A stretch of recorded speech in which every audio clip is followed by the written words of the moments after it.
Moving over to Karnataka, Karnataka High Court has rejected the bail pleas of both Kannada actors Ragini Dwivedi and Sanjana Galrani in the Sandalwood drug case.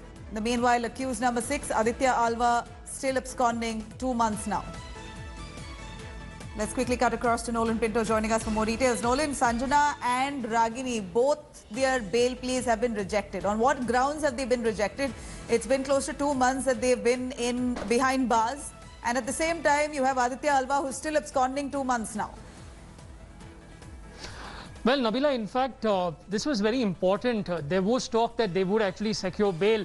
But in just a matter of a minute, the High Court judge, a single bench judge, rejected the bail applications, not just of Sanjana and Ragini, but also of others over there.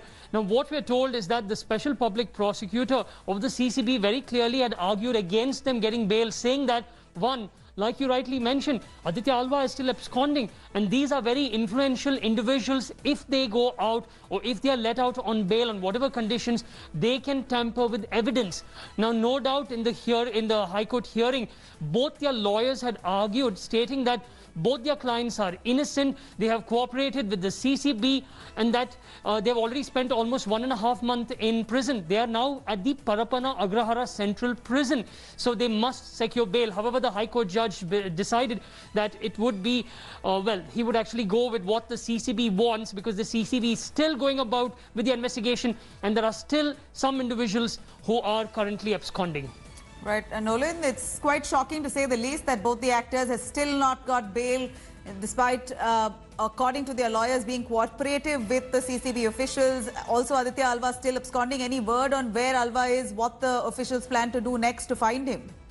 And has Alva's sister appeared for the summons, honored the summons? Well, Nabila, the information we are getting is that they know that Aditya Alva has not left the country. He's still in the nation. We've seen how they went and also searched his brother-in-law's residence in Mumbai. What we're told is that the search is still going on. Various teams have been set up, but that's about it. That is where everything stops with the CCB investigation on the whereabouts of Aditya Alva. Nolan, for joining us with those details on that.